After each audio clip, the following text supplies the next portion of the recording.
तो अर्ज किया है कि सदियों से था जो जहर भरा, अब जाके वो बाहर आया है, अंदर से तुम ऐसे ही थे, सब कहते थे शायर आया है।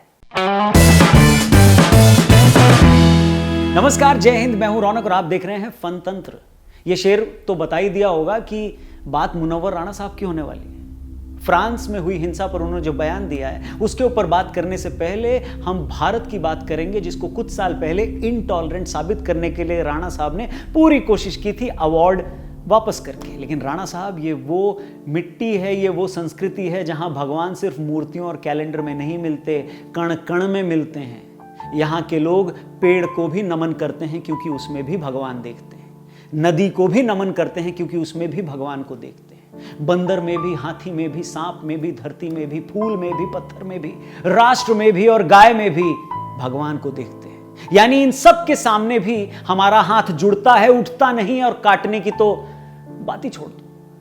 मां बाप के कार्टून की बात सुनकर आप भड़क जाते हो, लेकिन वही गाय जो माता समान है, जिसको अगर लोग काट दें तब आपको बुरा लगता है क्या?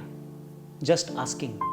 वो गाय मां के बाद जिसका बच्चे सबसे ज्यादा दूध पीकर बड़े होते हैं, उनके कटने पर आपको बुरा लगता है क्या? Just asking. वो गाय जिसको खुद से पहले हम रोटी खिलाते हैं, त्योहार में बच्चे से पहले उसको तिलक लगाते हैं, उसके कटने पर भी आपको उतना ही बुरा लगता है क्या? Just asking. क्या वो गाय आपके लिए मां नहीं है या सिर्फ भोजन है? और कोई उसके खिलाफ ट्वीट कर दे या थोड़ा सा गुस्सा दिखा दे तो आपके हिसाब से वो लोग भड़काए हुए हैं, और अगर वो भड़काए हुए हैं तो आप क्या हो? और इतने सबके बाद भी इस देश में इतनी शांति से रह रहे हो, जो बकना है बक रहे हो, फिर भी आपको देश इंटॉलरेंट कैसे लगा रहे हो चचा? क्योंकि तब भी इंटॉलरेंट आप ही थे, और आज भी दुनिया देख रही है कि इंटॉलरेंट कौन हुआ जा रहा है। इसलिए आजकल शायर मुनव्वर राणा और देशवासियों के बीच मिर्जापुर के वही वाले चचा और मुन्ना भैया वाला रिश्ता चल रहा है। चचा अपनी मस्ती में नाचे जा रहे हैं और जनता उनसे कह रही है, अरे ओ चचा, शायरी वाले चचा, थोड़ा रेस्ट कर लीजिए। लेकिन मुनव्वर चचा हैं कि मान ही नहीं रहे। वैसे मुनव्वर चचा जिंदगी भर गाते रहे कि हमारे तो सिर्फ घर के बर्तनों पर ISI लिखा है, और हम सब मानते भी रहे। लेकिन अच्छा लगता कि अगर एक गर्दन कटने वाला जोश चचा को मुंबई हमलों के बाद कसाब के लिए भी आया होता तो इनका हमको जल्दी पता चल जाता। अच्छा लगता कि इतना गला काटू जोश चचा को मुंबई में बम ब्लास्ट करके भागे दाऊद इब्राहिम के लिए भी आया होता तो इनका थोड़ा हमको जल्दी पता चलता। अच्छा होता काश कि चचा की आंखें कश्मीर में लाखों पंडितों को घर छोड़कर भागने पर मजबूर करने वाले आतंकियों के लिए भी लाल हुई होती। काश चचा पान खाते खाते पाकिस्तान बांग्लादेश के हिंदुओं के, जिनके मंदिरों को तोड़ने की खबरें रोज आती हैं, उन तोड़ने वालों के लिए भी अगर चहक उठते तो थोड़ा इनके बारे में जल्दी पता चलता। कार्टून पर गला काटने का समर्थन करने वाले मुनव्वर राणा, जरा ये बताएं कि क्या जब मकबूल फिदा हुसैन ने हिंदू देवी देवताओं की अश्लील तस्वीर बनाई थी तो क्या चचा मकबूल फिदा हुसैन की तरफ तलवारें लेकर दौड़े थे? क्या किसी ने देखा था उनको दौड़ते हुए? हैं? तलवारें छोड़ो, चचा ने इन घटनाओं के बाद क्या कोई अवार्ड लौटाने की कोशिश करी? और बात करते गर्दन काट देंगे।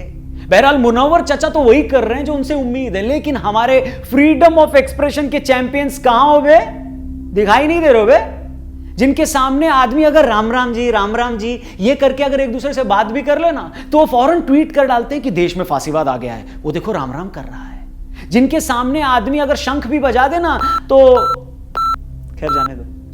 जिनके ज्ञान की जो धारा है वो रक्षाबंधन से दिवाली और होली से लेकर नवरात्रि को क्रिटिसाइज करने में धारा प्रवाह बहती रहती है, ऐसे हमारे फ्रीडम ऑफ एक्सप्रेशन और लिबरल वैल्यूज के जो चैंपियन हैं, जो एथिस्ट बनकर नाटक करके हमारे देवी देवताओं का मजाक बनाते आए हैं, वो अचानक से धार्मिक सेंसिटिविटीज की बात करने लगे हैं। चुल्लू भर पानी ले लो, भारत तेरे टुकड़े होंगे से लेकर हिंदुत्व की कब्र खुदेगी जैसे नारे लगाने वालों को अचानक से याद आ रहा है कि फ्रीडम ऑफ स्पीच की एक सीमा होती है। चुल्लू भर पानी ले लो।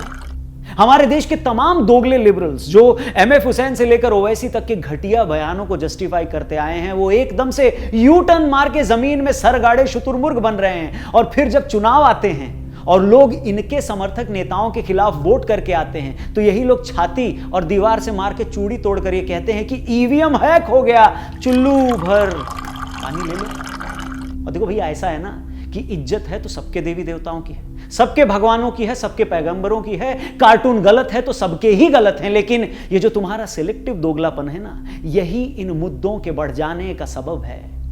हम फिर से क्लियर कर दें, हम कार्टून का समर्थन नहीं कर रहे हैं, हम सिर्फ अपने बुद्धू जीवियों के दोगलेपन को बोल्ड एवं कैपिटल में हाईलाइट कर रहे हैं। और रही बात फ्रांस की, तो भैया फ्रांस अपने देश को राफेल दे रहा है, आपके डिफेंस को मजबूत कर रहा है, और आप फ्रांस को बॉयकॉट करने की बात कर रहे हो। फ्रांस स्पेस प्रोग्राम में आपका पुराना मजबूत पार्टनर है, और आप उसी के राष्ट्र प्रमुख की गर्दन काटने की बात करते हैं।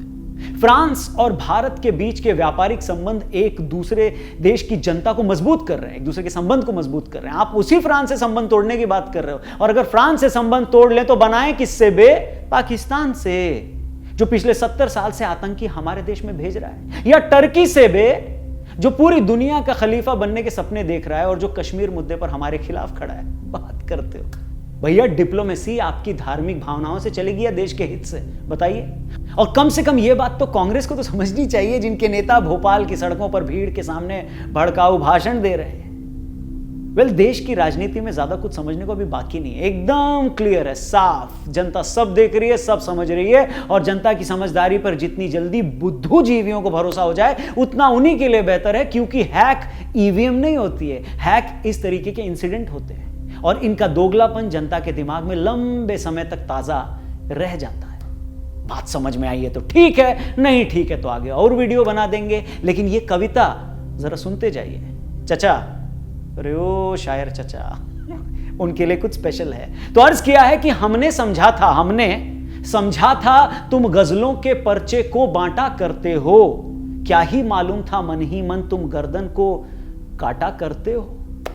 अरे तुम तो महफिल लूटा करते थे, ये शब्द तुम्हारे कहर प्रिय, तुम तो महफिल लूटा करते थे शब्द तुम्हारे कहर प्रिय, क्या मालूम था अंदर इतना भरा हुआ है जहर प्रिय।